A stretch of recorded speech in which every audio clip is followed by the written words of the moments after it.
আরেকবার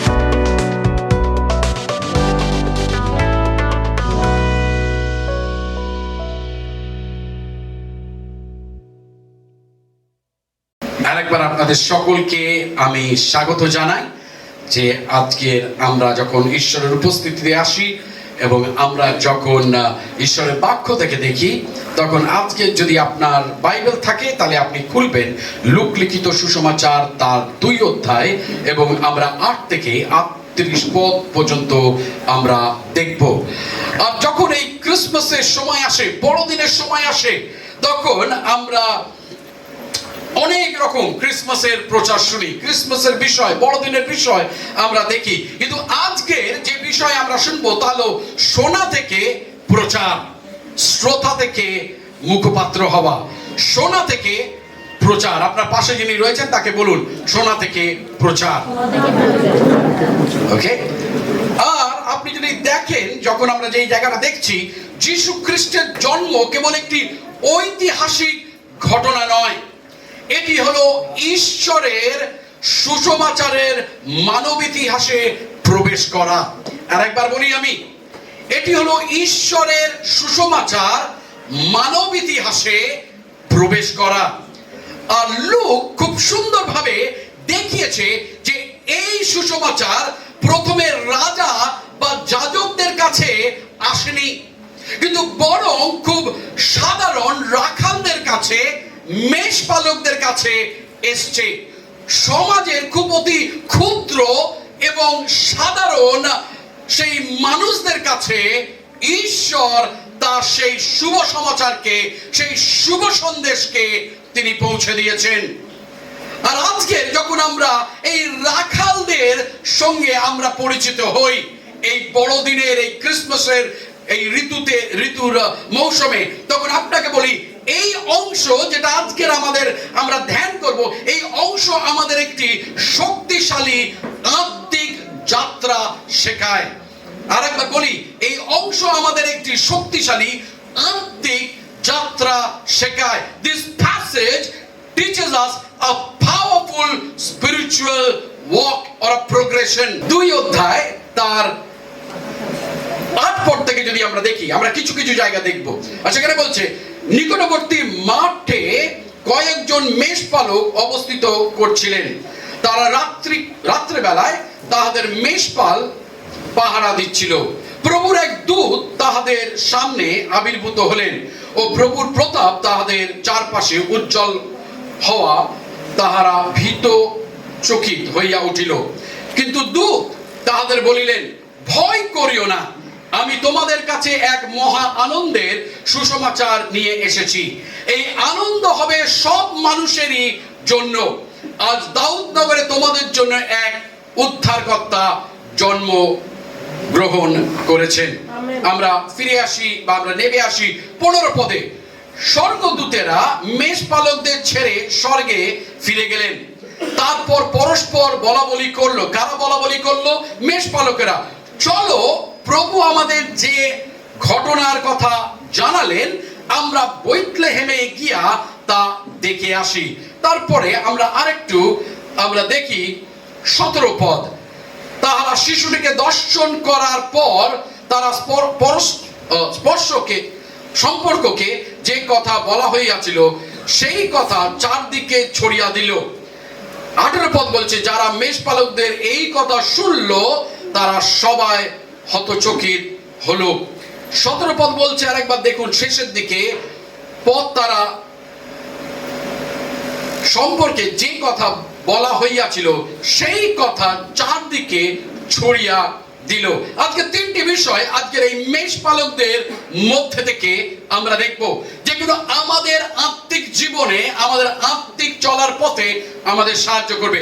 This evening we are going to look into the life of this shepherd, and from their life and their incident and their experience we are going to learn few things that are going to help us in our own spiritual walk with the Lord. The first thing, the shepherd heard the good news. The shepherd heard the good news. মেষপালকেরা বা রাখালেরা সুসমাচার শুনেছিল। রাখালেরা বা মেষপালকেরা সুসমাচার শুনেছিল? খুব তাড়াতাড়ি আপনার পাশে যিনি বসে রয়েছে তাকে বলুন, রাখালেরা শুনেছিল। আপনি দেখুন সেখানে 8 পদ, সেখানে কি বলছে? 8 পদ সেখানে বলছে, নিকটবর্তী মাঠে কয়েকজন মেষপালক অবস্থিত করিয়াছিল, তারা রাত্রিকালে তাহাদের মেষপাল পাহারা দিচ্ছিল। তারা কি করছিল? তারা মেষ পাহারা দিচ্ছিল। The shepherds were not in the temple. আপনি লক্ষ্য করুন, তারা কিন্তু কোনো মন্দিরে নেই, তারা কোনো উপাসনালয় নেই, তারা হালেলুয়া গান গাইছে না, তারা আরাধনা করছে না, কিন্তু তার মাঝেতে তারা কোথায় রয়েছে? ঠান্ডায় রাত্রে মাঠেতে তারা তাদের মেষেদের পাহারা দিচ্ছে। কিন্তু ঈশ্বর তাদের কাছে নিজের সেই শুভ সংবাদকে তিনি প্রকাশ করছেন। আমার প্রিয়তমেরা, এটাই আমাদের শেখায় যে ঈশ্বর কেবল পবিত্র স্থানে নন, কিন্তু দৈনন্দিন জীবনের মাঝেও কথা বলেন। আরেকবার বলি, এটি আমাদের শেখায় যে ঈশ্বর কেবল পবিত্র স্থানে নন, দৈনন্দিন জীবনের মাঝেও কথা বলেন। This reminds us that God's revelation is not limited to sacred place. শুধু ধর্মীয় স্থানে আবদ্ধ নয়, ঈশ্বর নিজেকে প্রকাশ করেন। আপনি দেখুন, তাদের কাছে যখন স্বর্গদূতেরা এসছে, তারা কি হয়েছে? ভীত হয়েছে, তারা ভয় পেয়েছে। এবং স্বর্গদূতের যেই বার্তা ছিল, দ্বিতীয়ত আমরা দেখি সেখানে, সেই বার্তা কি? সুসমাচারের বিষয়বস্তু কি? আপনি দেখুন সেখানে যখন আপনি পড়বেন, সেখানে কি বলছে? সেখানে বলছে, ভয় করিও না, আমি তোমাদের কাছে এক মহা আনন্দের সুসমাচার নিয়ে এসেছি। এই আনন্দ হবে সব মানুষের জন্য। আর কি হয়েছে? 11 পদ বলছে, আজ দাউদ নগরে তোমাদের জন্য এক উদ্ধারকর্তা জন্মগ্রহণ করেছেন। আপনার পাশে যিনি বসে রয়েছেন বলুন, একজন উদ্ধারকর্তা জন্মগ্রহণ করেছেন। আমাদের সবচেয়ে বড় সমস্যা হলো পাপ। সবচেয়ে বড় সমস্যা হলো যে অনেক সময় আমরা ঈশ্বর থেকে সরে যাই। কিন্তু ঈশ্বরের শুভ সংবাদ হলো যে ঈশ্বর আমাদের কাছে একটি ত্রাণকর্তা পাঠিয়েছেন, হালেলুয়া, যিনি আমাদের পরিত্রাণ দেবেন, যিনি আমাদেরকে পাপ থেকে মুক্ত করবেন। শুধু তাই নয়, আপনি লক্ষ্য করুন সেখানে সেই দূতের কি বার্তা ছিল, বিষয়বস্তুটা কি ছিল? তিনি খ্রিস্ট প্রভু। তিনি শুধু ত্রাণকর্তা নয়, কিন্তু তিনি হলেন খ্রিস্ট প্রভু। আপনার পাশে যিনি বসে রয়েছেন তাকে বলুন, খ্রিস্ট প্রভু। কেন এখানে লূক খ্রিস্ট প্রভু বলছেন? কারণ লূক সেখানে মনে করিয়ে দিতে চাইছেন যে এই হলো সেই ব্যক্তি যার বিষয় ভবিষ্যৎবাণী করা হয়েছিল। তিনি হলেন সেই ভবিষ্যৎবাণীর পূর্ণতা, হালেলুয়া। আর তারপরে এই যে শুভ সংবাদ, এই শুভ সংবাদ কিসের সংবাদ? এটি একটি ত্রাণকর্তা জন্মেছে তার সংবাদ। এটি কিসের শুভ সংবাদ? এই শুভ সংবাদের বিষয়বস্তু কি? এই শুভ সংবাদ হলো যিশু খ্রিস্টের, যাকে সেই ভবিষ্যৎবাণী করা হয়েছিল, সেই ভবিষ্যৎবাণীর পূর্ণতা। এবং তৃতীয় বিষয় সেখানে বলছে, এই শুভ সংবাদ কিসের? এই শুভ সংবাদ হলো সর্ব মানুষের জন্য। আপনার পাশে যিনি বসে রয়েছেন তাকে বলুন, সর্ব মানুষের জন্য।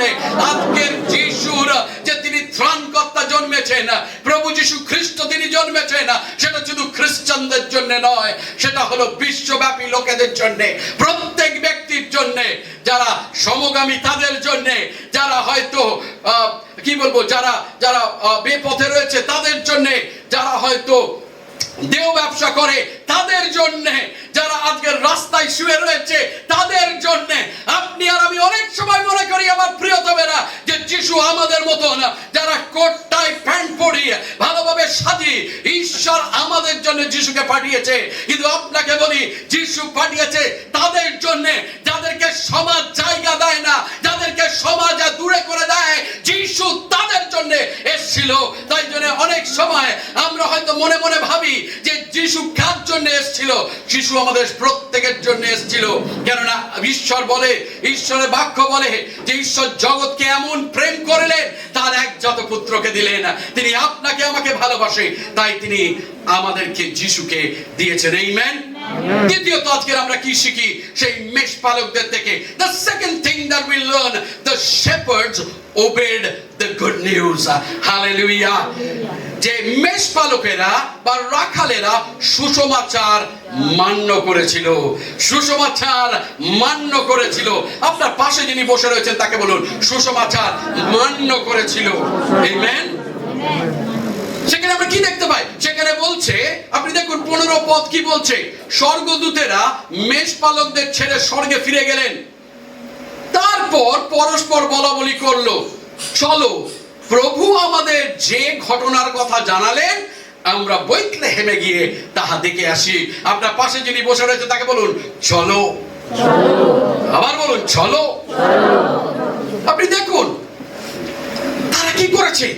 একটা শুভ সংবাদ তাদের কাছে এসছে, ঠান্ডায় কাঁপতে কাঁপতে ভয় পেয়েছে, স্বর্গদূত এসছে এবং তাদেরকে বলেছে, আমি তোমাদের জন্য ভয় করিও না, আমি তোমাদের জন্য আজকে একটা শুভ সংবাদ এনেছি।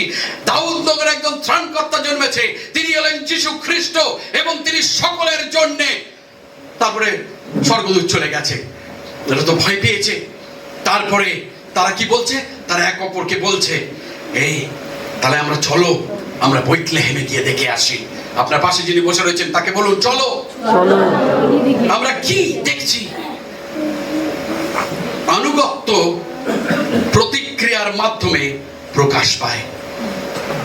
Obedience begins with response.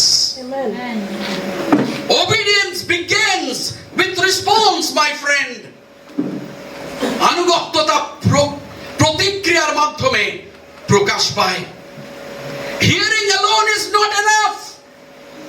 The shepherd moved from revelation to action. শুধু শোনা যথেষ্ট নয়, রাখালেরা মেষপালকেরা প্রকাশ থেকে কার্যে এগিয়ে গেল। তারা শোনা থেকে কার্যে এগিয়ে গেল। They did not delay. They did not debate. They did not doubt. They went at once. তারা যখন সেই সংবাদটা পেল, তারা দেরি করেনি, তারা বিতর্ক করেনি, তারা সন্দেহ করেনি, তারা তৎক্ষণে সেখানে গেছিল। Friends, there are times in our life আমরা অনেক সময় ঈশ্বরের বাক্যকে শুনি কিন্তু আমরা কার্য করি না। কেন? কারণ আমরা বাধ্য হতে চাই না ঈশ্বরের বাক্য যা আমাদেরকে শেখাচ্ছে। কিন্তু আপনাকে বলি, শ্রোতা আশীর্বাদ পায় না, শুধু শুনলে আশীর্বাদ আপনার জীবনে আসবে না। কিন্তু আপনি যে নীতিগুলোকে শিখছেন ঈশ্বরের বাক্য থেকে, সেগুলো যখন আমাদের জীবনে কার্যকারিতে আমরা বদলাবো, তখনই শুধু সেটা আমাদের জীবনে আশীর্বাদ নিয়ে আসবে। When we obey what we hear, the principles of the Bible, and when we apply that in our daily life, by applying that in our daily life, that will bring blessing into our life. Only hearing the word of God will never bring blessing. Hearing the word of God will build our faith, and our faith should lead us to obedience. আপনাকে বলি, আমাদের শ্রবণ করার প্রয়োজন রয়েছে। যখন আমরা ঈশ্বরের বাক্যে শ্রোতা হই তখন আমাদের বিশ্বাস বাড়ে, এবং যখন আমাদের বিশ্বাস বাড়ে সেটা আমাদেরকে আনুগত্যতার মধ্যে যেন নিয়ে যায়, প্রবেশ করায়। Otherwise we will only be a hearer of the word. নাহলে আমরা শুধু ঈশ্বরের বাক্যের শ্রোতা হয়ে রয়ে যাব। কিন্তু বাইবেল কি বলছে? ঈশ্বরের বাক্যে শুধু শ্রোতা হয় না, কিন্তু তার কার্যকারী হও। হালেলুয়া। তাই জন্য আমরা যেন ঈশ্বরের বাক্যের বাধ্য হই, যেন কার্যকারী হই। আমরা অনেক সময় বাইবেল থেকে দেখি যে ঈশ্বর বলছে, তুমি যাও এবং তুমি সুসমাচার প্রচার করো, তুমি নিজের বন্ধুদেরকে যিশুর কথা বলো, নিজের প্রতিবেশীদের যিশুর কথা বলো, নিজের প্রিয়জনদেরকে যিশুর কথা বলো যারা যিশুকে জানে না। কিন্তু কতজন আমরা করি? কেননা বাক্য বলছে আমরা যেন যেটা শুনেছি তার যেন বাধ্য হই।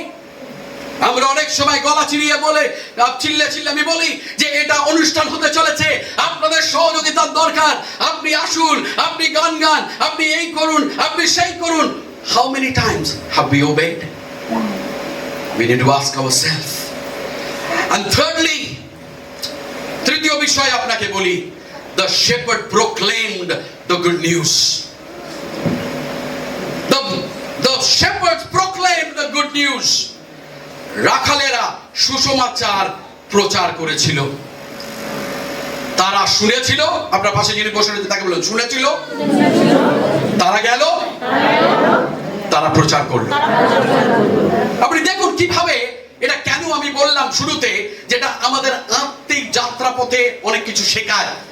আমরা প্রথমে শুনি, আমরা উদ্ধার পাই, তারপরে আমরা ঈশ্বরের বাধ্য হই, এবং বাধ্যতা কি, যে আমি আস্তে আস্তে এগিয়ে যাই।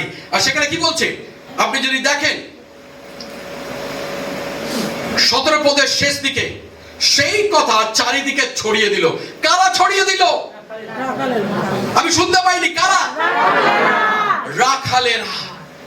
রাখালেরা ছড়িয়ে দিল।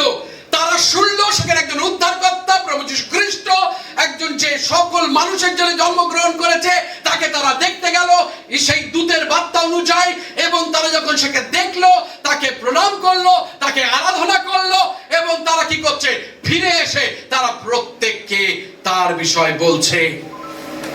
আপনাকে বলি, এনকাউন্টার প্রডিউসেস টেস্টিমনি। সাক্ষাৎ থেকে সাক্ষ্য জন্ম নেয়। আমেন। আপনার পাশে যিনি বসে রয়েছেন তাকে বলুন, সাক্ষাৎ থেকে সাক্ষ্য জন্ম নেয়। আপনার যদি যিশুর সঙ্গে অভিজ্ঞতা না থাকে, আপনার কখনো কোনো সাক্ষ্য হতে পারে না। আপনি কি সাক্ষ্য দেবেন? What testimony will you give? But when you have an encounter with God, যখন আপনার একটা সাক্ষাৎ হবে যিশুর সঙ্গে, you can testify that the Lord has been good, the Lord changed my life. Amen. আপনি তখনই শুধু বলতে পারবে, আমার যিশুর সঙ্গে সাক্ষাৎ হয়েছে। ঠিক যেরকম সাধু পৌলের হয়েছিল দামাস্কাসের রাস্তাতে। সাধু পৌল কি বলছে, যে তিনি আমার কাছে আবির্ভূত হয়েছে, তিনি আমাকে দেখা দিয়েছে, আমার জীবন বদলে গেছে। শিষ্যরা, অন্য শিষ্যরা যারা প্রেরিতরা ছিল, তারা কিন্তু সাধু পৌলকে স্বাগত জানায়নি, তারা তাকে সন্দেহ করেছে, কারণ সাধু পৌল এক সময় খ্রিস্ট বিশ্বাসীদের তাড়না করত। আর আজকে সেই সাধু পৌল বলছে প্রেরিতগণের কাছে, প্রেরিত বর্গের কাছে, যে যিশু আমাকে দেখা দিয়েছে, যিশু আমাকে পরিবর্তন করেছে। Why was Apostle Paul able to give that testimony? কেন সাধু পৌল সেই সাক্ষ্যকে বহন করতে পেরেছিল? কেন জানেন? তার একটা সাক্ষাৎকার হয়েছিল যিশুর সঙ্গে। You cannot have a testimony if you do not encounter the presence of God. আপনি কোনো সাক্ষ্য রাখতে পারেন না যদি আপনার একটি সাক্ষাৎকার যদি না হয় খ্রিস্টের সঙ্গে। আর খ্রিস্টের সঙ্গে আপনি কিভাবে সাক্ষাৎকার করবেন? When you get into the presence of God, যখন আপনি ঈশ্বরের উপস্থিতির মধ্যে যান, তখনই শুধু you will experience the power of God. Hallelujah. প্রশংসা থেকে প্রচার আসে। প্রশংসা থেকে প্রচার আসে। Praises becomes proclamation. প্রশংসা থেকে প্রচার আসে। আপনার পাশে যিনি বসেন তাকে বলুন, প্রশংসা থেকে প্রচার আসে। আপনাকে বলি, আজকে উপাসনা ও সাক্ষ্য সর্বদা একসঙ্গে চলে। আরেকবার বলি, উপাসনা ও সাক্ষ্য সর্বদা একসঙ্গে চলে। ঈশ্বরের কাজ যখন আমাদের হৃদয় পূর্ণ করে, তখন প্রশংসা আমাদের মুখ প্রকাশ করে। আরেকবার বলি, ভালো করে শুনবেন, ঈশ্বরের কাজ যখন আমাদের হৃদয় পূর্ণ করে, তখন প্রশংসা আমাদের মুখে প্রকাশ পায় বা প্রকাশ করে। এই বড়দিনের মৌসুমের ঋতুতে আমি প্রার্থনা করি যে আমরা সেই ত্রাণকর্তার বিষয় শুধু শুনবো তাই নয়, কিন্তু বাধ্যতার মাধ্যমে আমরা অন্যদের সঙ্গে ভাগ করে নেব সেই ত্রাণকর্তাকে। আমি প্রার্থনা করি যে এই বড়দিন একটু আলাদা বড়দিন হোক, যে বড়দিনে আমরা লোককে বলবো সেখানে একজন ত্রাণকর্তা জন্মেছেন, সেখানে একজন খ্রিস্ট জন্মেছেন, যে সকলের জন্য জন্মেছেন। ঈশ্বর আপনাদের প্রত্যেককে আশীর্বাদ করুক।